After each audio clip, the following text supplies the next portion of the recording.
Saline কাণ্ডের প্রতিবাদ জানিয়ে আজ মেদিনীপুরে গেলেন শুভেন্দু অধিকারী। মিছিল করলেন তিনি। পশ্চিম মেদিনীপুরে আজকে শুভেন্দু অধিকারীর নেতৃত্বে বিজেপির মিছিল হলো। স্যালাইন কাণ্ড এবং তার জেরে মেদিনীপুর মেডিকেল কলেজে এক প্রসূতির মৃত্যু এবং ৩ জনের অসুস্থ হয়ে পড়ার এই ঘটনার প্রতিবাদে আজকে পশ্চিম মেদিনীপুরে গেলেন শুভেন্দু অধিকারী বিরোধী দলনেতার নেতৃত্বে। সেখানে মিছিলে সামিল হলেন সাধারণ মানুষ।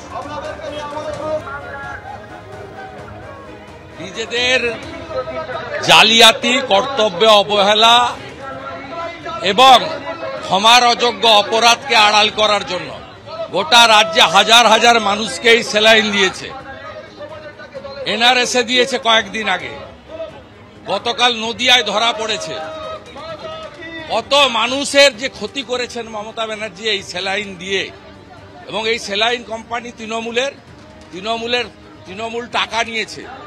এই স্যালাইন কোম্পানির কাছ থেকে তৃণমূল টাকা নিয়েছে। চোপড়াতে কারখানা, চোপড়ার এমএলএ এবং বিডিও প্রতি মাসে 2 লক্ষ টাকা ঘুষ নেয়।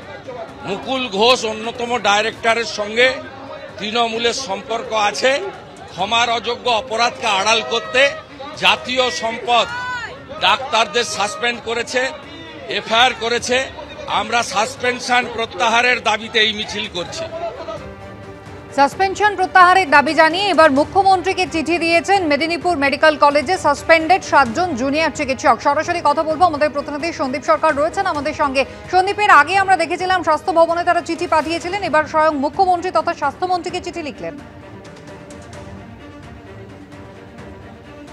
দেখো, এর আগে চিঠি পাঠানো হয়েছিল স্টেট গ্রিভেন্স সেলে, যে গ্রিভেন্স সেল আরজিকর কাণ্ডের পর গঠন করা হয়েছিল চিকিৎসক এবং জুনিয়র চিকিৎসকদের অভাব অভিযোগ শোনার জন্য। সেই তাদের কাছে রাজ্যের স্বাস্থ্য অধিকর্তা, স্বাস্থ্য শিক্ষা অধিকর্তা, মেদিনীপুর মেডিকেল কলেজের অধ্যক্ষ, তাদেরকে চিঠি পাঠানো হয়েছিল। মেদিনীপুর মেডিকেল কলেজের অধ্যক্ষ তিনি সেই চিঠি ফরওয়ার্ড করেছিলেন স্বাস্থ্য ভবনে। কিন্তু তারপর 3-4 দিন কেটে গিয়েছে, কোনো সুরাহা না হওয়ায় এবার রাজ্যের মুখ্যমন্ত্রীর দ্বারস্থ হলেন ওই 7 সাসপেন্ডেড জুনিয়র চিকিৎসক। মুখ্যমন্ত্রীকে 7 জনের তরফে পৃথক পৃথক ইমেল পাঠানো হয়েছে এবং এই শাস্তি পুনর্বিবেচনার আর্জি জানানো হয়েছে। আমার সঙ্গে রয়েছেন এই মুহূর্তে মেদিনীপুর মেডিকেল কলেজে, যেখানে অবস্থান চলছে, প্রতিবাদ অবস্থান চলছে, সেই মেদিনীপুর মেডিকেল কলেজের জুনিয়র চিকিৎসকরা রয়েছেন। আপনার কাছে জানতে চাইব যে আপনাদের কি আর্জি ছিল মুখ্যমন্ত্রীর কাছে ছিল যে মেল পাঠাতে হলো? আমাদের আর্জি একটাই, যে আমাদের যে 7 জুনিয়র ডাক্তারকে সাসপেন্ড করা হয়েছে তারা তো শিক্ষানবিশ, তো তারা সেদিনকার রাত্রিবেলা সেই কাজটুকুই করেছিল এবং আমরা বরাবর সেই রকমই কাজ করেছি যেরকম আমাদের সিনিয়ররা আমাদেরকে ইনস্ট্রাকশন দিয়ে থাকে। তো সেদিন রাত্রেও তারা সেই কাজটুকুই করেছিল যেটুকু তাদেরকে ইনস্ট্রাকশন দেওয়া হয়েছিল।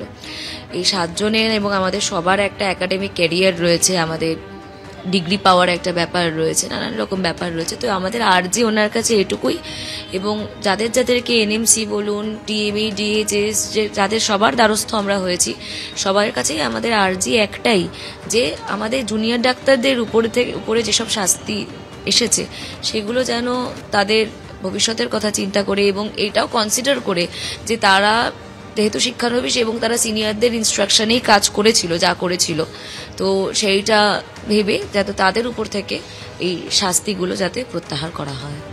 ইমেলটা কবে পাঠানো হয়েছে? ইমেলটা পাঠানো হয়েছে গত পরশুদিন রাত্রে, আমাদের কাছে যা খবর। 7 জনকে আলাদা আলাদা না একসাথে আপনারা জুনিয়র ডাক্তাররা একসাথে পাঠিয়েছে? না, আলাদা আলাদা করে, ওরা আলাদা আলাদা করে পাঠিয়েছে। যারা যারা সাসপেন্ডেড ওরা আলাদা করে মেল পাঠিয়েছে। এখনো কি কোনো জবাব এসছে মুখ্যমন্ত্রীর কাছ থেকে? এখনো তো কোনো জবাব আসেনি, তাও আমরা আশা করছি উনি আমাদের যে মেল পাঠানো হয়েছে সেটা উনি দেখবেন, আর আশা করছি উনি কোনো জবাব বা আমাদের সাথে কথা বা এগুলো আশা করছি আর কি। আপনারা এখনো পর্যন্ত কার কার কাছে দরখাস্ত করেছেন? আমরা ন্যাশনাল মেডিকেল কমিশনে মেল করেছি, আমাদের ডিএমই, ডিএইচএস এনাদেরকে জানিয়েছি, তার সাথে মাননীয় মুখ্যমন্ত্রীকে তো জানিয়েছি।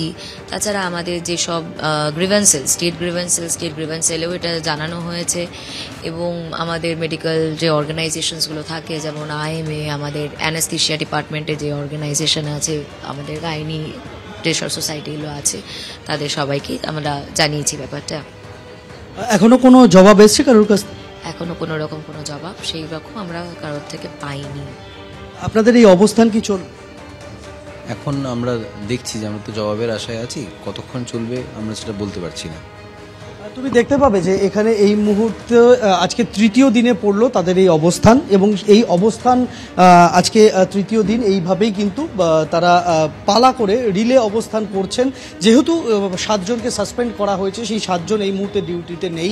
বেশিরভাগই স্ত্রীরোগ বিভাগের এবং অ্যানাস্থেশিয়া বিভাগের পিজিটি তারা, এবং তাদের এই সাসপেনশনের প্রতিবাদে তাদের যারা সহপাঠী সহকর্মীরা রয়েছেন তারা এইভাবে আজকে তৃতীয় দিনে পড়লো তাদের এই অবস্থান মেদিনীপুর মেডিকেল কলেজে। ধন্যবাদ সন্দীপ।